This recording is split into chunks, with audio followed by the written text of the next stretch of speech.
everyone. You're tuned in to Troutman Pepper's Employee Benefits and Executive Compensation podcast miniseries, your compass for navigating the complex world of benefits and compensation as we close out 2023 and head into 2024. I'm Lynne Wakefield, and I'm here with my co-host, Lydia Parker. We're both partners in the Employee Benefits and Executive Compensation practice at Troutman Pepper, and we both dedicate a substantial portion of our practice to advising clients on the wide variety of compliance issues that arise in the administration of health and welfare plans. Today, we're going to be talking about some key health and welfare plan developments that plan sponsors should have on their radar as we close out 2023 and head into 2024. There's definitely been a lot going on in the health and welfare space over the last few years with legislative updates, regulatory developments, and increasing health and welfare related litigation.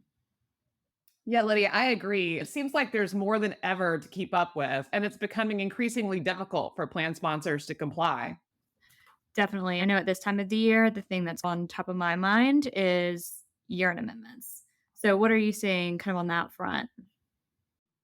Luckily, I think 2023 should be a comparatively light year. It seems like we're due for one of those. There's been a lot going on in recent years, but with the COVID-related outbreak period expiring earlier this year, plan sponsors who amended their plans to reflect the extension of the HIPAA special enrollment and claims and appeals filing deadlines will want to make sure that their plans are returned to their pre-COVID state with respect to those deadlines. There's also some relatively recent IRS guidance regarding mid-year election changes that permits employees to revoke family coverage to allow the employees' family members to enroll in Affordable Care Act marketplace coverage. This guidance was really intended to plug a gap in the mid-year status change rules, and plan sponsors who intend to permit mid-year election changes to the maximum extent permitted by the code will likely want to amend their cafeteria plans to include that additional mid-year election change event. I think if plan sponsors have generally been keeping their plans up to date from year to year, those are the two that are still kind of impacting everybody. So other than kind of year-end amendments, anything else that plan sponsors should be aware of? Yeah, I guess another one I would mention is the CAA gag clause attestation that's due at the end of the year. That's one that may catch some plan sponsors by surprise because there hasn't been a lot of guidance yet, and there hasn't been a lot of talk about it in the readings. But basically, the Consolidated Appropriations Act amended the code and ERISA to prohibit group health plans and health insurance issuers from entering into agreements with healthcare providers, networks, third-party administrators, and other service providers offering access to a provider network that would directly or indirectly prevent the plan or the insurer from disclosing certain provider-specific costs, quality of care, and other information to plan sponsors, to participants, to referring providers.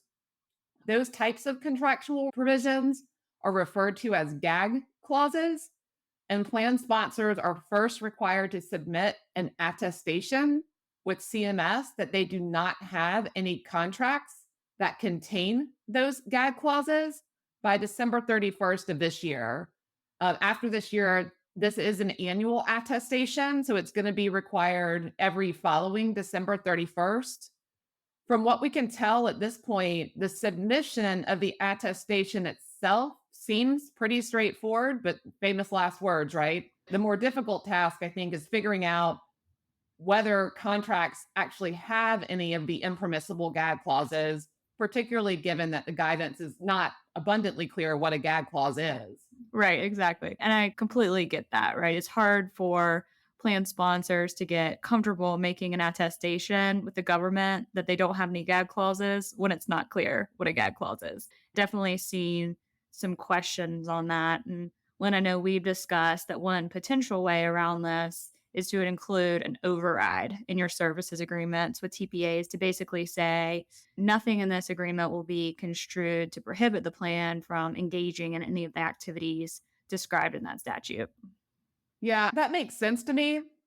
In the absence of additional guidance, I think it's about the best you can do.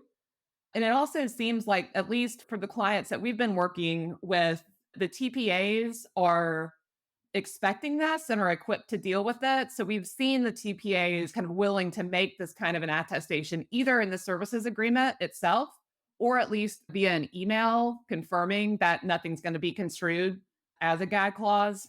I think that's a good starting point. Is there anything else arising out of the No Surprises Act, Lydia, that plan sponsors need to be focusing on or looking at in 2024?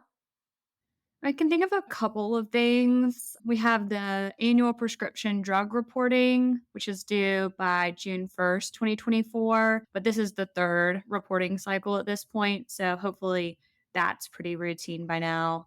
The self service tool is another one, and that's going to be expanded in 2024. And just for listeners who may not be super familiar with that one, this is a requirement in the CAA that requires plans to make certain information about call sharing, including an estimate of an individual's call sharing liability for covered items or services provided by a particular provider, available on an internet based self service tool. And this is supposed to allow participants and beneficiaries to obtain an estimate and understanding of their out of pocket expenses for services.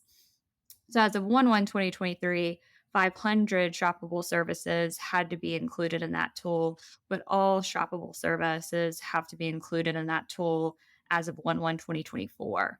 I think it's important to note here that although a lot of plan sponsors are relying on TPAs to meet this requirement, under the rules, really that's only permitted for self insured plan sponsors if that obligation is reflected in writing. So it's probably a good idea for self insured plan sponsors to double check services agreements with their TPAs and make sure that this allocation of responsibility is addressed. Also, I think regardless of whether you're self-insured or fully insured, it's also worth a check-in with the TPA or insurer to make sure that the self-service tool is being updated to include all of the shoppable services. Yeah. And I think both of those things, both the services agreement or having something in writing kind of obligating the TPA to comply, and just generally reviewing your TPA to make sure that this is compliance. That also applies for the machine readable file requirement, or the MRF requirement, which probably warrants another quick update. If you remember, when there was a flurry of activity to make sure MRFs were posted on a publicly available website back in June of 2022 for a July 1st, 2022 enforcement effective date, only two of the three types of required information were at play. So plan sponsors were making sure MRFs covering in-network rates for covered items and services and allowed amounts for covered items and services furnished by out-of-network providers, those two were ready to go. The third type of required information for negotiated rates and historical net prices for covered prescription drugs was still not being enforced. So that wasn't really a focus of plan sponsors.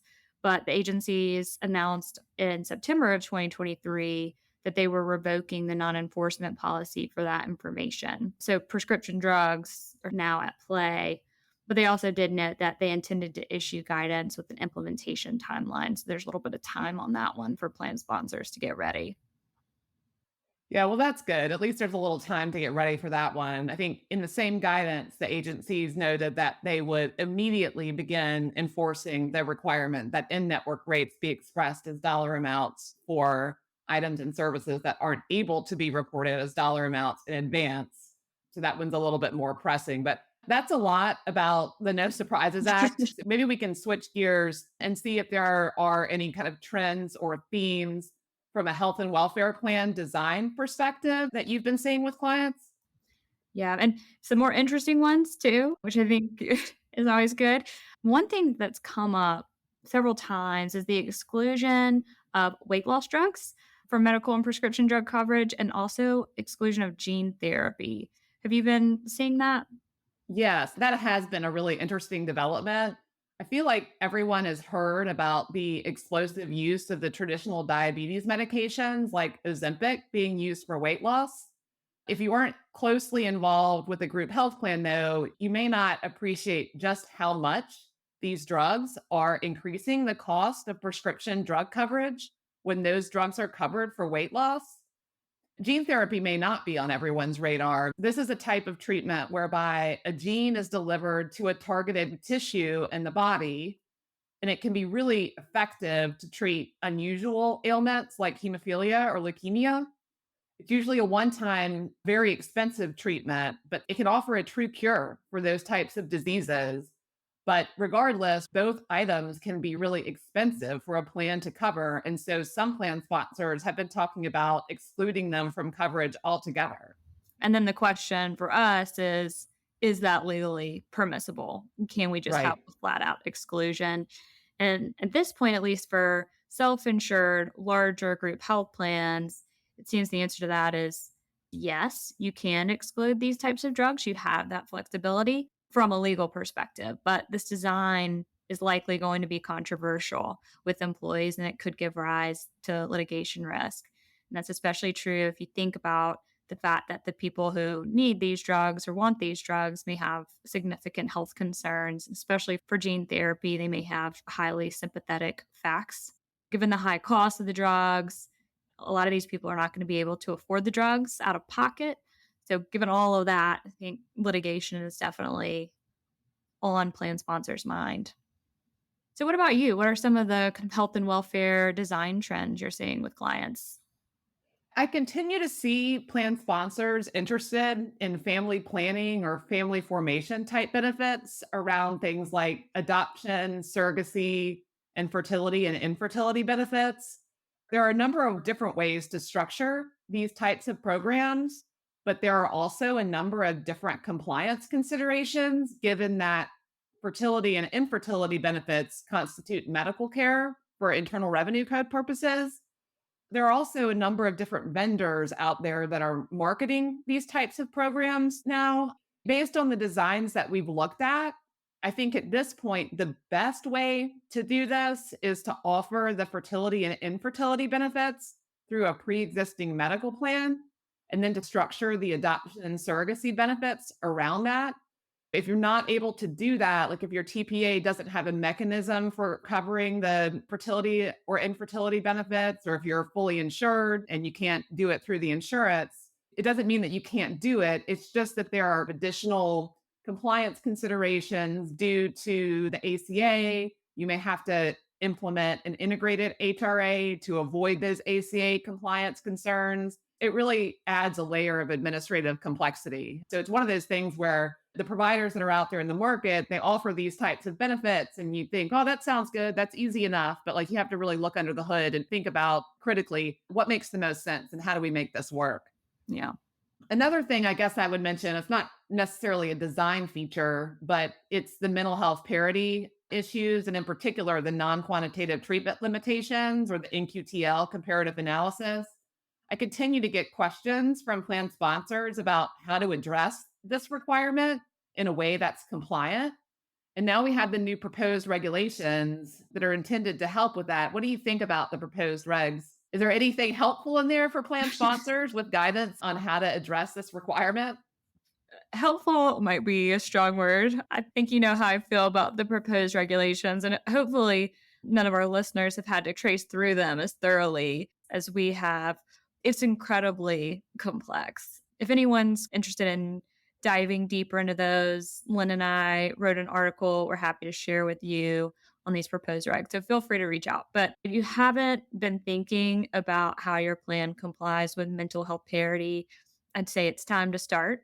It's a very important focus of the DOL. And based on what we've seen, it's something that they're looking at in almost every health plan audit, even if the audit isn't even geared towards mental health parity. I know we're running short on time. Just generally, is there anything else you think we need to address, Lynn? I feel like we could talk about health and welfare forever, but Mhm. there are a few things that I'll mention just briefly. The first one, and this one may have been overlooked by some of the listeners, but the agencies issued proposed regulations a few months ago regarding fixed indemnity insurance, like hospital indemnity, critical illness indemnity, and accident indemnity type coverage. And if finalized, those proposed regulations will include additional compliance requirements that have to be satisfied in order for these types of benefits to be considered HIPAA accepted benefits. And the regulations also clarify the tax treatment for those types of programs. And I know those plans have become more and more popular in recent years. So it's going to be important for us to keep our eyes on that. I agree. I assume the insurers are working on this as the guidance develops. These are all insured products, but it's definitely important to be aware of. Speaking of things that is important to be aware of, I think we have to mention that we're starting to see more litigation in the health and welfare plan space.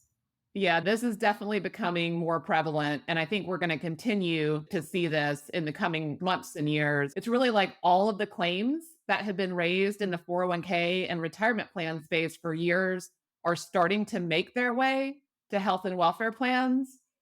We've had the COBRA notice litigation around for a while, and that's ongoing and increasing. For the most part, the COBRA notice litigation cases settle, but settling the cases can cost millions of dollars. And so I think it highlights the importance of reviewing COBRA notices, making sure that they track the model notices, and making sure that the vendors that you've retained to do COBRA administration are following the notice and timing requirements that are set forth in the regs. We also saw an interesting case this summer where a plan sponsor sued a third-party administrator for their self-funded medical and dental plans, alleging that the TPA breached its fiduciary duties and engaged in prohibited transactions. Really, what the plan sponsor was alleging was that the TPA paid millions in provider claims that actually never should have been paid and wrongfully retained millions of dollars in undisclosed fees, and also engaged in misconduct related to claims processing. There were some allegations in the suit as well regarding the practice of cross-plan offsetting, which has been a focus in recent years. That's an interesting case, I think, to follow in the health and welfare plan space. Yeah, definitely interested to see how that one plays out.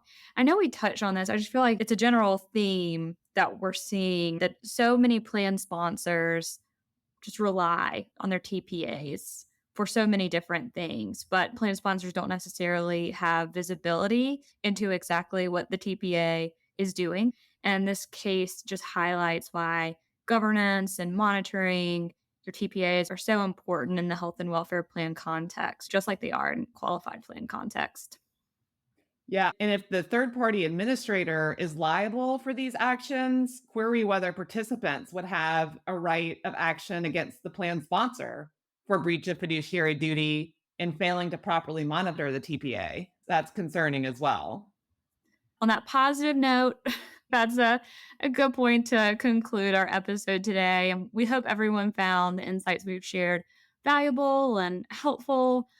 But if you have any questions, if you need further clarification on any of the topics we talked about today, please don't hesitate to reach out.